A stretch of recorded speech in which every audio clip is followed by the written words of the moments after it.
বলীয়া বানে একোৱেই যেন চিনি নাপায় আৰু কি ধৰণৰ এই বানে বিধ্বস্ত কৰিছে সকলোতে সেই পৰিৱেশবোৰ দেখুৱাই আছোঁ আৰু এই মুহূৰ্তত এটা কৰুণ দৃশ্যৰ সন্মুখীন হৈছোঁ। আমি প্ৰতিদিনে আমাৰ দৰ্শকসকলক দেখুৱাম যে দেৰগাঁৱৰ পূব ব্ৰহ্মপুত্ৰ গাঁও পঞ্চায়তৰ ধেমাজি কৈৱৰ্ত গাঁৱত এগৰাকী প্ৰগতিশীল কৃষক আজগৰ আলী, তেখেতে ৬০ বিঘা কৃষিভূমিত ৰবি শস্যৰ খেতি কৰি ইতিমধ্যে আজি বছৰ বছৰ ধৰি স্বাৱলম্বী হৈ আছিল আৰু তেখেতৰ খেতিৰ ইতিমধ্যেই অধিকাংশ খেতিভূমি বিস্তৰ ক্ষতি সাধন কৰিছে এই বলীয়া বানে। আমি পৰিৱেশবোৰ দেখুৱাম। চাওক, মই যিখন অমিতাৰ এখন বৃহৎ বাৰী, বহু বিঘা ভূমিত ইতিমধ্যে উল্লেখ কৰিছোঁ যে অমিতাৰ খেতি কৰিছিল, তিয়ঁহৰ খেতি, জলকীয়াৰ খেতি, আপুনি যদি চাই বিভিন্ন ধৰণৰ খেতি অতি পৰিকল্পিতভাৱে এই যিগৰাকী আজগৰ আলী, চাওক এই আজগৰ আলীয়ে আজি বহু বছৰৰ পৰা এনেদৰে এবিঘা দুবিঘা ভূমিত নহয় ৬০ বিঘাকৈ কৃষিভূমিত তেওঁ এনেদৰে শস্য আছিল সকলোখিনি আৰু নদন বদন হৈ থকা পথাৰখনত এই যে চাওক, এতিয়া যিখন সেউজীয়া সুগন্ধি থকা এই যিখন বাৰীখনত এতিয়া কেৱল গেলাময় দুৰ্গন্ধ। এই চাওক কেনেদৰে বানে বিস্তৰ ক্ষতি সাধন কৰিলে কৃষকগৰাকী আৰু এই কৃষকগৰাকীৰ এই যি হৃদয় বিদাৰক যিসমূহ দৃশ্য, সেই দৃশ্যসমূহ লৈ আহিছোঁ। তেওঁৰ সপোনৰ যি খেতিৰ আমি সকলোখিনি ঠাইত উপস্থিত আছোঁ, আমি কথা পাতিবলৈ যত্ন কৰিম। আপোনাৰ দেখিছোঁ বিস্তৰ ক্ষতি সাধন কৰিলে, কি খেতি আছিলে বা কি ধৰণৰ? নমস্কাৰ, মোৰ নাম মহম্মদ আছগৰ আলী। মোৰ ঘৰ দেৰগাঁও ধেমাজি কৈৱৰ্ত গাঁৱত। মোৰ বৰ্তমান 18 বিঘামান অমিতা আছিল, 5 বিঘা আপোনাৰ বেঙেনা আছিল, তাৰপিছতে জলকীয়া, ভোট জলকীয়া আপোনাৰ 8 বিঘা আছিল, হাৰ্ভেষ্টিং হৈ আছিলে। জিকা, তৰৈৰ পৰা ধৰি তিয়ঁহ, অন্যান্য মোৰ বহুত খেতি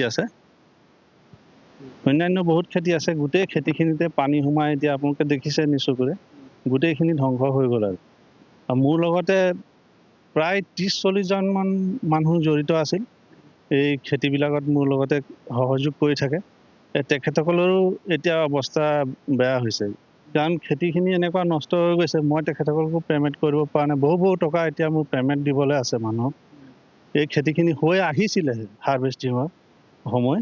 এতিয়া আপুনি দেখিলে মোৰ অমিতা প্ৰতিজোপা গছতেই লোড হৈ আছে, কিন্তু কি কৰিম, এয়া প্ৰকৃতিৰ লীলা।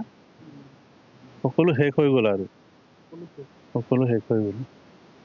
কৃষকগৰাকীৰ চকুত আৰু এই সময়ছোৱাতে সকলোখিনি নদন বদন হৈ থাকে। আপোনাৰ কুইণ্টলে দৈনিক আপুনি পাচলি যায়, কিন্তু এতিয়া আপুনি সেইখিনিৰ বিপৰীতে এতিয়া আপোনাৰ চকুত দেখিছোঁ চকুলো আৰু সকলোখিনি দেখিছোঁ এতিয়া শুকাই গৈছে। কি কৰিব, উপায় নাই আৰু। যদি আমাৰ চৰকাৰখনে আমাক আকৌ খেতি কৰিবৰ কাৰণে অলপ সহায় সহযোগ কৰে, মই ভাবোঁ তেতিয়া আমি আগবাঢ়ি যাব পাৰিম। কাৰণ আমাৰ যিখিনি পইচা আছিলে অলৰেডি আমি কৃষিত ইনভেষ্ট কৰি দিছোঁ। এতিয়া আমাৰ হাতত পইচা বুলিবলৈ নাই। ইয়াৰ পৰা পইচা আহিলে আমি লেবাৰ পে'মেণ্ট কৰোঁ, নিজেও চলোঁ আৰু পিছৰ খেতিটোলৈ আমি আগবাঢ়ি যাওঁ। এতিয়া পিছত খেতি কৰিম বুলি আমাৰ কৰিবলগীয়া একোৱেই নাই হাতত, আৰু খেতি কৰিবলৈ জানেই বহুত টকাৰ প্ৰয়োজন হয়। এইবিলাক গুটি 10 গ্ৰামৰ দাম 5,000 টকা। এনেকৈ আমি বহু কষ্টৰ মাজেদি এই খেতিখিনি কৰিছিলোঁ। এতিয়া পানীত সকলোখিনি শেষ হৈ গ'ল আৰু কৃষি বিভাগৰ পৰা মোক ফোন কৰিছে, তেখেতসকলে ছাৰ্ভে কৰিম বুলি মোক জনাইছে, ছাৰ্ভে কৰিব আহিম বুলি। মই ভাবোঁ তেখেতসকলে অতি সোনকালে আহি ছাৰ্ভেবোৰ কৰি চৰকাৰৰ ওচৰত যদি সোনকালে দিয়ে আৰু আগন্তুক খেতি কৰিবৰ কাৰণে সোনকালে যদি আমাক কিবা এটা সুবিধা কৰি দিয়ে চৰকাৰখনে, আমি নথৈ সুখী হ'ম আৰু মই খেতি কৰিব পাৰিম বুলি ভাবিছোঁ। আগতে হয় জানো ইয়াত পানী? নাই, মইতো 26 বছৰ হ'ল খেতি কৰি থকা। এনেকুৱা পানী হোৱা মই কোনোদিনেই দেখা নাই, আৰু পানীটো আহিব বুলিও ভবা নাছিলোঁ। পটককৈ এনেকুৱা এটা হ'ল, দেওবাৰে বৰষুণ দিলে আৰু আপোনাৰ দিনৰ ভাগৰ পৰা পানী বাঢ়িব ধৰিলে, গোটেই দ বাম কথা গোটেই শেষ আৰু আপোনালোকে দেখিছে এতিয়া সকলো শেষ। গতিকে আমাৰ উপায় নাই আৰু এতিয়া চৰকাৰৰ ওচৰত আমি কাতৰ অনুৰোধ কৰিছোঁ, যাতে চৰকাৰখনে আমাক আগন্তুক দিনত আগবাঢ়ি লৈ যাবলৈ আৰু মোৰ 30-40 ঘৰ মানুহ কৰি থাকে, তেখেতসকলক আকৌ চৰাই লৈ যাবৰ কাৰণে যাতে সুবিধা কৰিব পাৰোঁ।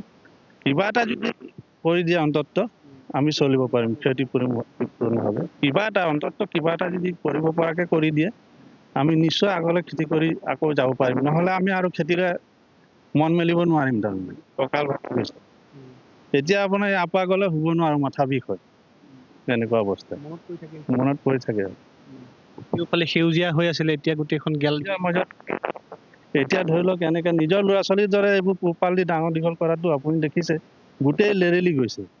এতিয়া শেষ আৰু অমিতা বাচাৰ কোনো আশা নাই, ভোট জলকীয়া বাচাৰ আশা নাই, বেঙেনা বাচাৰ আশা নাই। তাৰ পৰা যে আমি আকৌ হাৰ্ভেষ্টিং কৰি পেলাই পৰিয়াল পোহপাল দিব পাৰিম বা 30-40 জন মানুহ পুহি আছিলোঁ, যিখিনি মানুহ পুহিব পাৰিম, তেনেকুৱা কোনো আশা নাই, মানে একো আশা নাই। সকলো ফালৰ পৰাই সৰ্বশান্ত হৈ গৈছে কৃষকগৰাকী। এই যে দৃশ্যবোৰ আমি এইকেইদিন বহুখিনি এনে কৰুণ দৃশ্যৰ সাক্ষী হৈছোঁ আৰু ধন্যবাদ জ্ঞাপন এইগৰাকী কৰিছোঁ আপোনাক এই মুহূৰ্তত মৃদুস্মন্ত বৰুৱা।